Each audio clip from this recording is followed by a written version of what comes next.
রমজানে অনেকেরই সেহরির সময় ঘুম ভাঙে একেবারে শেষ মুহূর্তে। তাড়াহুড়া করে 2-1 গ্রাস খাবার খেয়ে কিংবা শুধু পানি পান করে রোজা শুরু, এই দৃশ্য বেশ পরিচিত। তবে প্রশ্ন হলো, এভাবে দ্রুত সেহরি করা শরীরের জন্য কতটা নিরাপদ?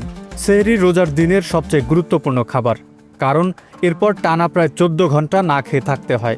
এই দীর্ঘ সময় শরীরের শক্তির জন্য গ্লুকোজ ও গ্লাইকোজেনের উপর নির্ভর করে। সেহরিতে পর্যাপ্ত খাবার না খেলে দুপুরের পর থেকেই দুর্বলতা, মাথা ব্যথা, মনোযোগের ঘাটতি ও কাজের প্রতি অনীহা দেখা দিতে পারে। বিশ্ব স্বাস্থ্য সংস্থা জানায়, দীর্ঘ সময় না খেয়ে থাকার ক্ষেত্রে শরীরকে সক্রিয় রাখতে সুষম খাদ্য ও পর্যাপ্ত তরল গ্রহণ অত্যন্ত জরুরি। তাড়াহুড়া করে কম খেলে এই ভারসাম্য নষ্ট হতে পারে। শুধু কম খাওয়াই নয়, দ্রুত খাবার গ্রহণের আরও কিছু পার্শ্ব প্রতিক্রিয়া রয়েছে।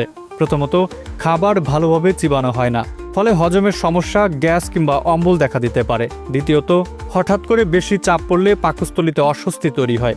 তৃতীয়ত, পর্যাপ্ত পানি না খেলে দিনের শুরুতেই ডিহাইড্রেশনের ঝুঁকি বাড়ে।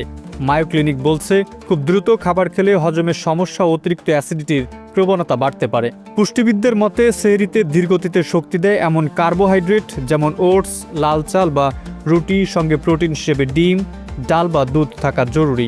অল্প পরিমাণ স্বাস্থ্যকর চর্বি এবং পর্যাপ্ত পানি শরীরকে দীর্ঘ সময় সতেজ রাখতে সাহায্য করে।